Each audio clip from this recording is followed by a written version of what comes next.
Un sacerdote fue a ver a mi tía. Le escuchó hablar con esa otra voz. La vio intentar escapar del cuarto donde la teníamos. Él mismo tuvo que ayudar a detenerla y sentir esa fuerza sobrehumana que tenía mientras lo insultaba. Mientras le decía cosas hirientes que al ver cómo le afectaban, parecían verdad. Luego él le dijo a mi tío que no podía hacer nada para ayudarla y nunca lo volvimos a ver. Estábamos completamente solos. Quédate hasta el final de este episodio porque te vamos a decir cómo ganar un libro autografiado de relatos de la noche.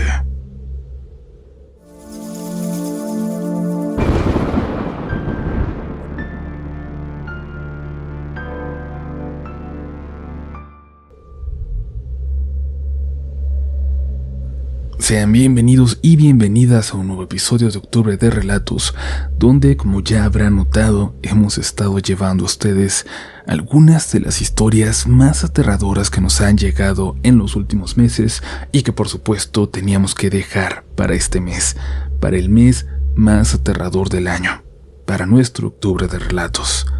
Les recordamos suscribirse si no lo han hecho para que se vuelvan parte de esta comunidad, de la mejor comunidad de internet, y sin más preámbulo vamos a darle. Se acabaron las excusas. Es hora de iniciar con el episodio de hoy de Relatos de la Noche.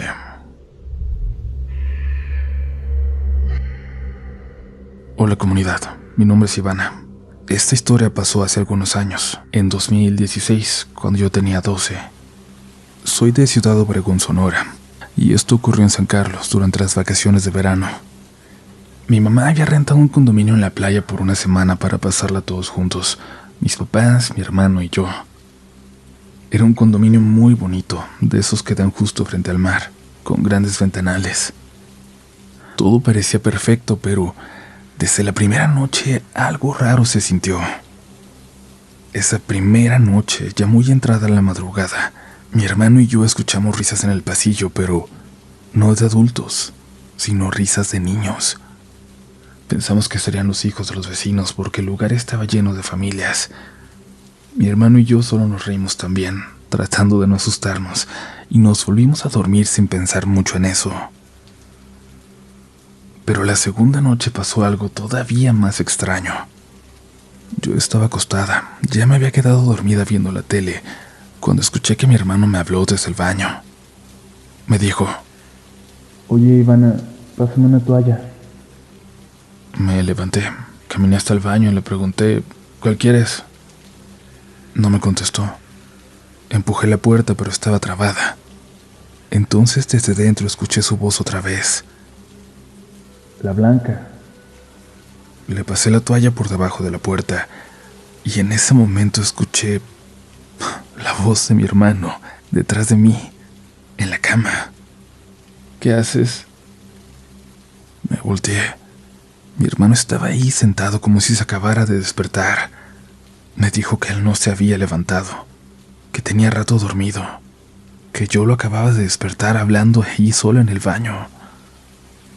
Los dos nos quedamos callados, solo escuchando el ruido del agua cayendo en la regadera. Mi mamá entró a ver qué pasaba, pero no encontró nada más allá de la regadera abierta, del baño lleno de vapor. Nos dijo que seguro había sido el viento, una confusión, que nos durmiéramos. No tenía ningún sentido lo que dijo, pero la gente prefiere creer lo que sea antes que en algo que no puede explicar. Como comprenderán, esa noche no pude pegar un ojo.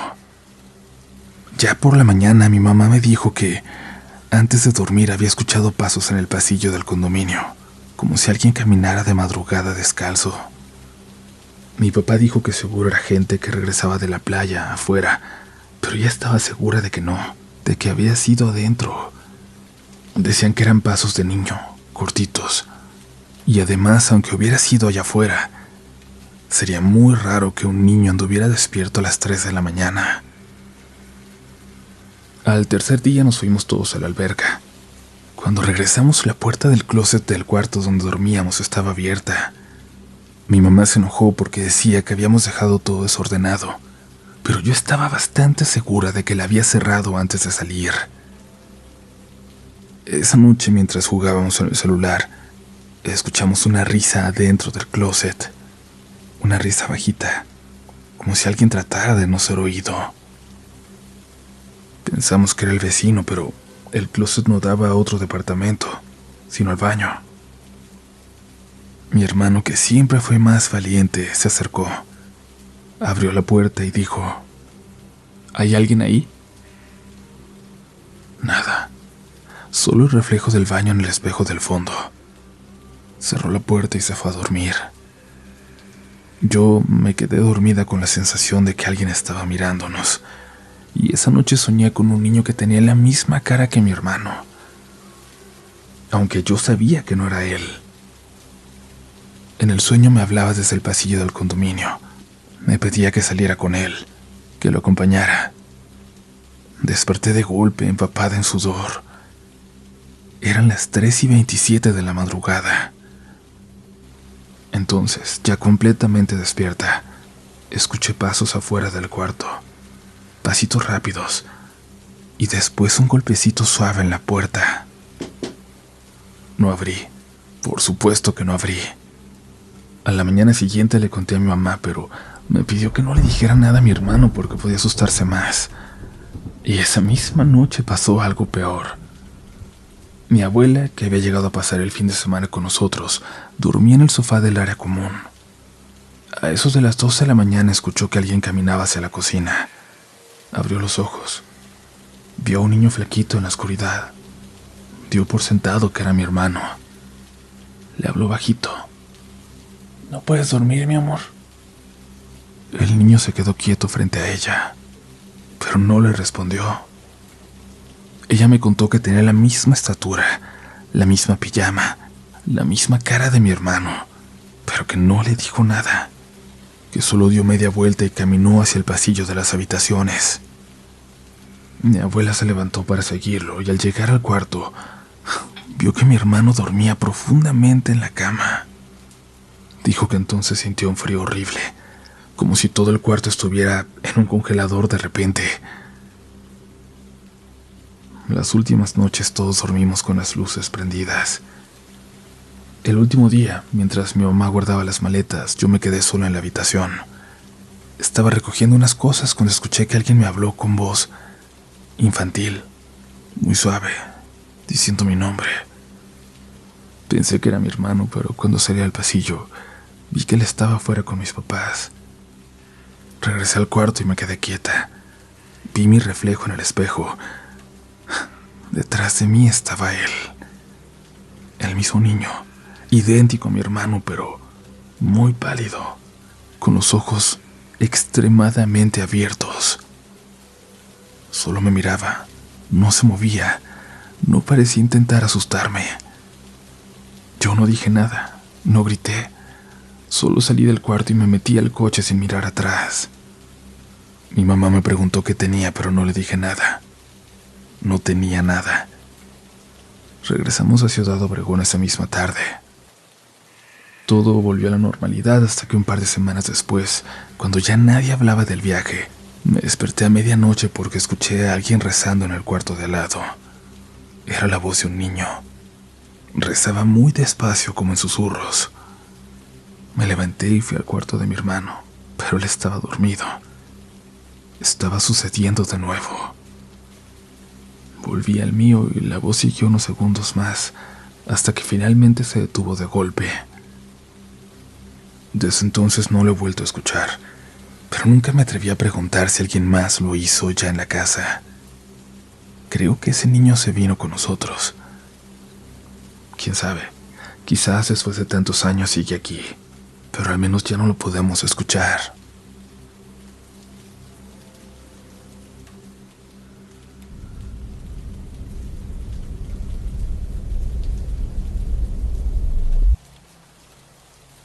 Hola Uriel, y hola comunidad. Mi nombre es Mariela y soy de Santiago de Chile. Hace un tiempo mi hijo me hizo escuchar relatos a la noche y junto a él y mi familia nos hicimos fans de sus historias. Yo les conté una que sucedió en mi familia cuando mi hijo mayor tenía 3 años apenas. Mis hijos, luego de escucharla, me animaron a enviártela. Me gustaría que la escucharas y pudieras contarla a la comunidad. Si lo haces, te pido solo por favor que nos cambies los nombres. A mi familia no le gustaría. Aún después de tantos años, no les gusta hablar de lo que sucedió, y los que en ese entonces eran niños ya no lo recuerdan. Y es mejor así. Esta es mi historia. Fue en el año 1995. Junto a mi marido y mi hijo nos fuimos a vivir a la casa de mi abuelita. Ella me dejó su casita y la compartía con mi tío Raúl y su familia. Mi abuela se había ido a vivir con su hija menor, Patricia, y sus dos hijas, Carolina y Elisa, de 4 y 5 años, y su esposo Héctor. Vivían en otra comuna. Una noche nos llamaron por teléfono. Era mi tío Héctor avisando que mi tía Patricia estaba muy enferma. Mi tío Raúl y su hijo mayor partieron de inmediato. Yo me quedé intranquila, esperando hasta muy tarde a que regresaran con noticias. Cuando lo hicieron, mi primo golpeó a la puerta. Le pregunté qué había pasado, cómo estaba mi tía. Recuerdo bien que era de madrugada y hacía mucho frío. Mi primo entró a mi cuarto y noté que venía muy asustado. Me dijo que si podía dormirse en la cama de mi hijo. Le dije que sí y pasé al niño a mi cama. Al poco rato, sin poder dormir, mi primo me preguntó si tenía una Biblia. Le pregunté por qué y me respondió: porque tengo mucho miedo. Mañana te cuento. No quiero, no puedo hablar ahorita. Estaba completamente pálido. En ese tiempo yo no tenía Biblia ni nada de eso. No creía en absolutamente nada. Al día siguiente nos contó muy por encima lo que había ocurrido. Dijo que mi tía parecía poseída, que no era ella. Contó que vio que quiso clavarse un cuchillo, que tenía una fuerza descomunal y que lo más le había impactado era cómo hablaba, las cosas que decía, pero no quiso entrar en detalles. Solo repetía que estaba muerto de miedo, que nunca lo iba a superar. Ese día acordamos ir a verla. Mi primo no quiso y me pidió que dejara a mi hijo en casa. Dijo que no era buena idea que los niños fueran. Él se quedó cuidando a mis sobrinos y a mi hijo, así que fuimos mi tío Raúl, su esposa, mi esposo y yo. Al llegar, mi abuelita y el marido de mi tía estaban muy nerviosos. Habían empezado a colgar cruces hechas con ramas de parque e hilo rojo en las puertas y en las ventanas de la casa. Alguien les había dicho que eso podía ayudar. Entré a la pieza donde estaba mi tía. Estaba acostada, se veía mal. Se estaba quejando mucho de dolor de cabeza y pedía que apagaran las luces porque le molestaban. Así que la casa estaba en penumbra, con un ambiente bastante pesado. Ese día me pidió que le acompañara al baño. Le costaba caminar. El baño quedaba justo frente a su cuarto, con un espejo grande sobre el lavamanos. La acompañé. Se apoyó, bajó un poco la cabeza y se miró en el espejo. Me miró a mí a través de él. Y entonces empezó a reír, pero no era una risa normal. Era ronca, aterradora. Ella jamás se había reído de esa manera. Parecía que su mandíbula se había dislocado de lo abierta que la tenía, como en las películas de terror. Curiosamente, esa era la única pieza de la casa que no tenía una cruz de parque en la ventana. La sacamos del baño y la sentamos en una silla en la sala. Ella hablaba con una voz casi masculina, diciendo cosas hirientes a todos los que estábamos cerca. Muy hirientes, reales. Cuando mi esposo la escuchó, agarró a mis sobrinas pequeñas y las sacó a la calle. Como pudimos, la llevamos de nuevo a la pieza. Era increíble la fuerza que tenía, sobre todo considerando lo flaquita que era. Forcejeaba, se reía. Yo, al igual que mi esposo, quise salir corriendo, pero reaccioné. Pensé, ¿cómo me voy a ir? Es mi tía. Así que entonces empecé a hablarle, a pedirle que reaccionara. En ese momento, cuando me volteó a ver,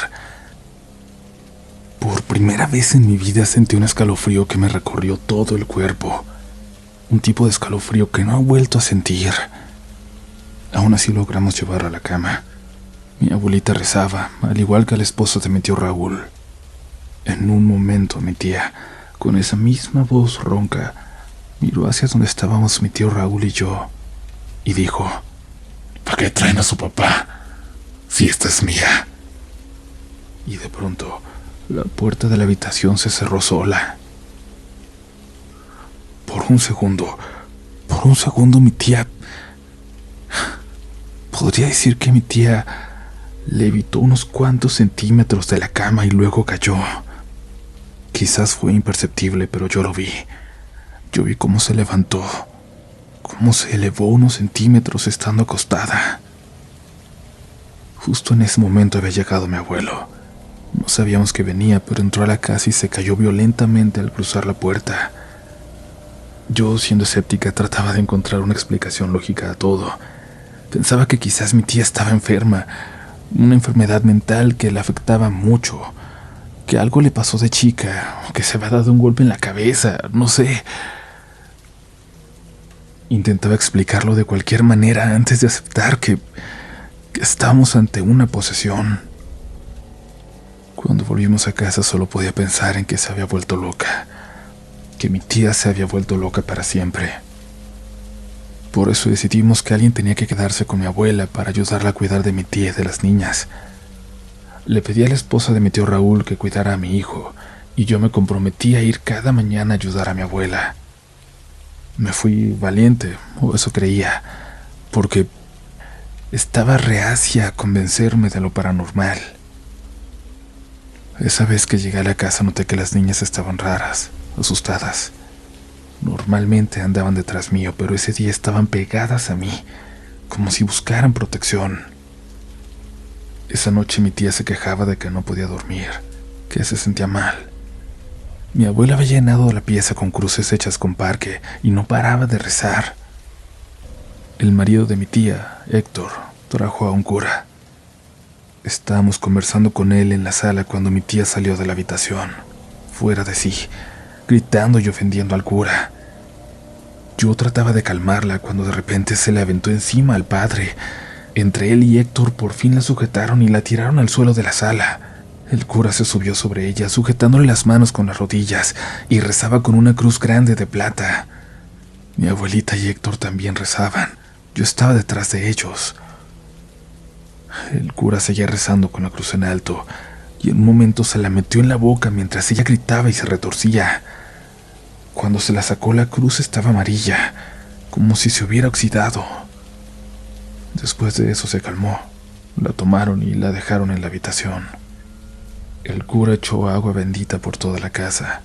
Luego llevó a Héctor al patio. Conversaron por un rato y luego se fue. Héctor me dijo que el cura no iba a volver. Le dijo que no podía hacer nada más. Estábamos completamente solos. Al día siguiente me fui temprano de nuevo para ayudar a mi abuela. Ella andaba enferma y se veía muy cansada. Era de esas abuelas antiguas que nunca dormía siesta, siempre cocinando, plantando, siempre haciendo algo. Pero ese día se sentó en su sillón y se quedó dormida porque había pasado una noche terrible. Después de dejar a mi tía durmiendo, me senté en la sala. Entonces la Elisa y la Caro se sentaron conmigo en el sillón grande. Me empezó a dar mucho sueño. No podía mantener los ojos abiertos. Luchaba por no dormirme. Me di cuenta de que las niñas también se habían quedado dormidas en mis brazos. Las tenía abrazadas. Volteé a ver a mi abuela y también estaba dormida. De repente, muy lejos, escuché mi nombre. Me paré de inmediato y fui a donde mi tía Patricia. Cuando entré, mi tía me gritó: ¡No! ¡Sal de aquí! Yo intentaba calmarla con la mano y ella insistía: ¡No! ¡Ándate, sal de aquí! Le tomé la mano y le dije: Patricia, soy yo. Entonces se puso a llorar. La abracé y le pregunté qué le pasaba. Me dijo: te estaba hablando desde hace rato y entraste 2 veces, pero no eras tú. Le dije que se tranquilizara, que si era yo, y la abracé. Solo quería que se sintiera mejor. Ella tenía una Biblia y una botella con agua bendita en su mesita de noche. Me puse a leer la Biblia aunque yo no rezaba. La abrí en el Salmo 23. El Señor es mi pastor. Y empecé a leer, apoyada en el respaldo de la cama con mi tía abrazada a mí. Y de repente pasó algo muy, muy extraño. Por fuera de la puerta, vi pasar una cosa negra por el pasillo, cruzando hacia la pieza de las niñas. Me paré, tomé el agua bendita y me fui al cuarto donde estaban. Más por rabia que por miedo, empecé a gritarle groserías, todas las que se me ocurrieron. Había escuchado que eso se debía hacer cuando un espíritu te molesta. Mi abuela despertó al escucharme gritar y empezó a rezar, entendiendo lo que estaba pasando. Yo seguía furiosa. Cambié el miedo por la ira por el resto de la noche para soportarlo. Al otro día Héctor trajo a los hermanos evangélicos porque el cura ya no quiso volver. Llegaron en la tarde. A esa altura las niñas ya estaban con mucho miedo. Mi abuelita lloraba y rezaba. Mi tía pedía que trajeran a alguien que la ayudara, a quien fuera. Héctor y el tío Raúl llegaron con los evangélicos. Yo estaba ahí. Entraron todos al cuarto de mi tía y empezaron a orar. De repente el pastor se paró frente a mí y me dijo: «Usted salga, porque corta la oración. Usted no cree». Me salí y no sé bien qué pasó esa vez, pero escuché muchos gritos. Escuchaba desde afuera, pero no supe exactamente qué tanto ocurrió allá adentro, porque el tío Raúl nunca quiso hablar del tema. A él también le habían pasado cosas antes, así que creo que le daba miedo incluso mencionarlo. Al día siguiente Héctor se quedó en la casa y no fue a trabajar. Yo aproveché y fui a hablar con un cura. Fui al centro a buscar una iglesia. Entré a la primera que encontré y pedí hablar con el sacerdote. Me hicieron esperar un rato, pero al final pude hablar con él. Le conté todo, tal como lo había vivido, porque esto no es algo que me contaron. Yo lo viví. El cura me miró y me dijo: «Mira, yo no te puedo decir que esto es verdad, que hay una posesión, pero tampoco te puedo decir que es mentira». Me preguntó si tenía hijos. Le dije que sí, que tenía uno de 3 años. Entonces me regaló una cadenita de plata que todavía tengo y me dijo: «Pónsela a tu hijo». La bendijo ahí mismo y me repitió: «Pónsela y no lo lleves a ese lugar por ningún motivo, porque de nuevo, mi intención no es asustarte, pero no te puedo asegurar que todo esto sea una mentira». Quedé con una sensación extraña, como si me confirmara sin hacerlo que todo sí era verdad, que algo realmente estaba pasando. Me senté en la iglesia por primera vez en mi vida y me fijé en una virgen que había ahí. Era la Virgen del Rosario, la misma que mi mamá tenía en su tumba. Yo no tenía idea de eso en ese momento, de esa tan extraña casualidad. Me salió del alma prometerle ir a rezarle 9 jueves seguidos. Ayudaba a mi tía. Salí de la iglesia y justo afuera había puestos que vendían estampitas y cadenitas de plata con crucifijos. Compré 2 cadenitas más y volví a hablar con el cura. Le pedí si podía bendecirlas para las niñas de mi tía y así fue. Volví a la casa de mi pobre tía. Le puse las cadenas a las niñas y les dije bien claro: no se las sacan por nada del mundo. Si alguien les dice que se las tienen que quitar, no lo vayan a hacer. Como siempre me hacían caso, sobre todo la más chiquita, no se las quitaron. Mi tía se veía un poco mejor, aunque no del todo bien. Pasaron varios días en que parecía que todo se había calmado. Después de la visita de los evangélicos, la casa se sentía mucho más tranquila. Pero un día las niñas me contaron que en la noche había pasado algo raro. Que algo, bajo del techo, una figura que las invitaba a jugar, les decía que para ir con él tenían que quitarse esas cadenas del cuello. Elisa, la más chiquita, le dijo que no. Me contó que le respondió que yo le había dicho que no se la podía quitar, así que no iba a hacerlo. Y así fue. Después de eso, de nuevo todo se calmó. Fue una semana tranquila, pero de un momento a otro volvieron a llamarnos. Estábamos en la casa del Pinar cuando nos avisaron que Patricia había recaído otra vez. Todos partieron para allá, pero yo no fui. No recuerdo bien por qué, pero creo que me quedé con mi hijo. Después de eso decidieron llamar a unos monjes brasileños que hacían trabajos espirituales a distancia. Estos monjes eran muy fuertes espiritualmente, y desde que ellos empezaron con sus rituales, mi tía comenzó a mejorar, de a poco, pero cada día un poco más. Al poco tiempo, no sé si fue un mes o dos, mi abuelita nos contó algo impresionante. La vecina de enfrente estaba pasando por lo mismo que Patricia, pero a la vecina le estaban haciendo curas de sueño. La internaban y la hacían dormir. Al final, como 6 meses después, nos enteramos de que la habían internado permanentemente en un manicomio. Pero yo sé que esa señora nunca estuvo loca, y también sé que eso que molestó a mi tía aún anda por ahí. Esa casa después se intentó vender, pero nunca nadie la compró, y yo cumplí mi promesa. Fui los 9 jueves a rezarle a la Virgen de Rosario. Años después conocí una religión que se llama santería. Hoy soy santera y me dedico a ayudar a personas que tienen este tipo de problemas. Tengo, por supuesto, más historias que he vivido en los últimos años y espero poder contarlas pronto. Como les dije, sé que eso que atacó a mi tía aún está por aquí, pero ya estoy mucho más preparada para enfrentarlo. Gracias por leerme. Que tengan muy buenas noches.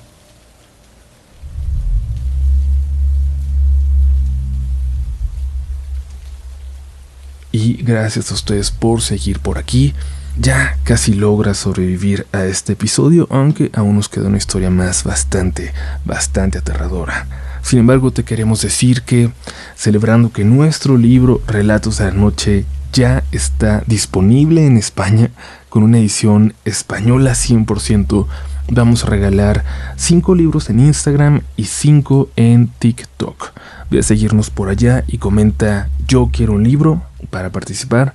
Estamos como RDLN Oficial en ambos lados. Cualquier otra cuenta que tenga puntos o guiones o números, cualquier otra es pirata. RDLN Oficial es la única real, la única verdadera. Por supuesto, también vamos a regalar 5 libros por aquí. Coméntanos mencionando Octubre de Relatos y ya estás participando. El libro te va a llegar no importa en dónde estés escuchando. Continuamos.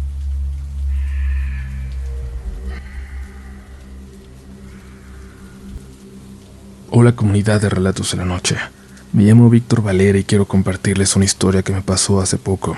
Y bueno, aprendí que no siempre es adecuado encontrar lo que uno anda buscando. Esto ocurrió apenas hace 2 semanas en San Pedro Cholula, Puebla, específicamente en el Cerro Zapotecas, un lugar que además de ser una reserva ecológica, es conocido por algo más oscuro, una cueva que, según cuentan, está habitada por el diablo. Dicen que ahí dentro se hacen pactos, que la gente ha visto figuras oscuras y que el tiempo no corre igual cuando entras, cuando estás ahí. Se habla de un hombre vestido de negro que se aparece en la madrugada, de voces que te llaman desde el fondo si estás cerca, y de personas que entran pero nunca vuelven a salir. Mi amigo Guerra y yo habíamos escuchado sus historias desde hace mucho tiempo. Una noche entre plática y plática nos preguntamos, ¿y si vamos? ¿Y si comprobamos por nosotros mismos qué hay ahí? Lo planeamos por semanas. La idea era subir al cerro de noche, acampar y estar justo a las 3 de la mañana en la entrada de la famosa Cueva del Diablo. El día llegó. Era 8 de julio de 2025. Nos vimos en casa de mi amigo que vive un poco más cerca del cerro.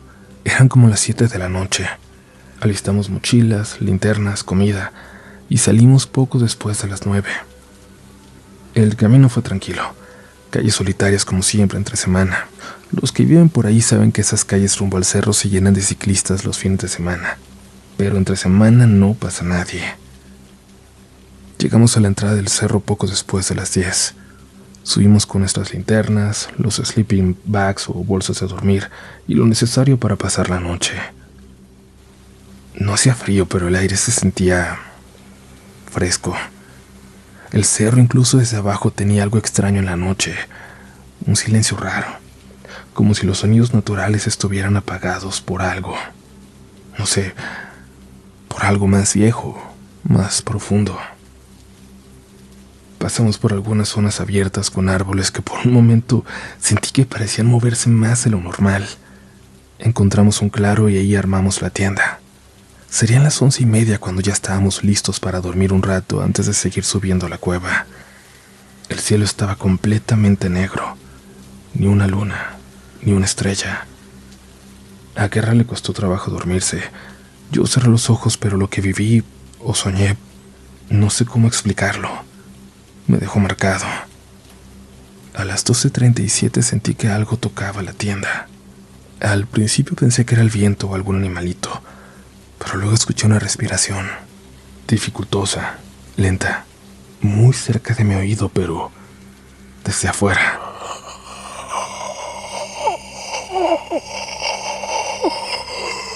No quise moverme ni abrir la cremallera, y entonces escuché a Guerra susurrar. «Tú también lo oyes, ¿verdad?» No respondí. No sabía si hablaba dormido o si él también estaba escuchando. Pasaron unos minutos.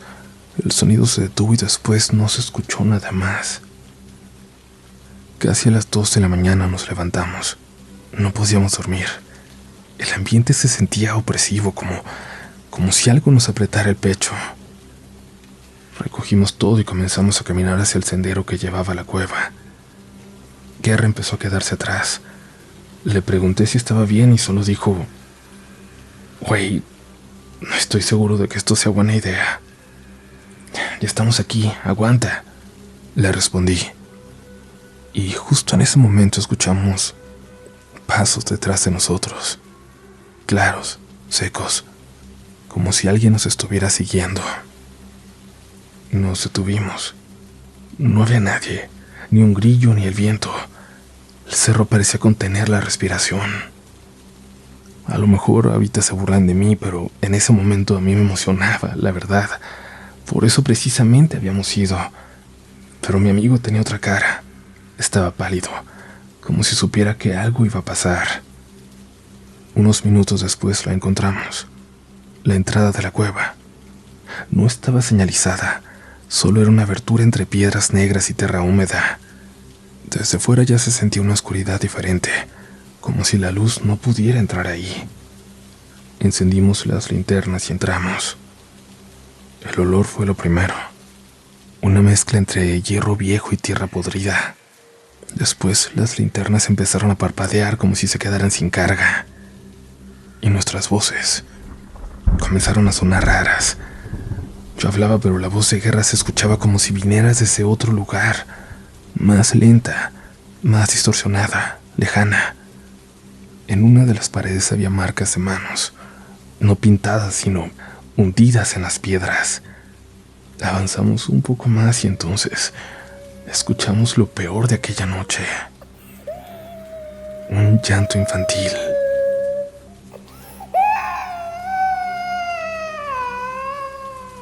¿Escuchas eso?, le pregunté. «No», me respondió Guerra, pero su cara decía lo contrario. Era imposible. ¿Cómo iba a haber un bebé a esa hora, en ese lugar? Ya eran como las 3:20 cuando entramos. Al fondo una hendidura en la roca.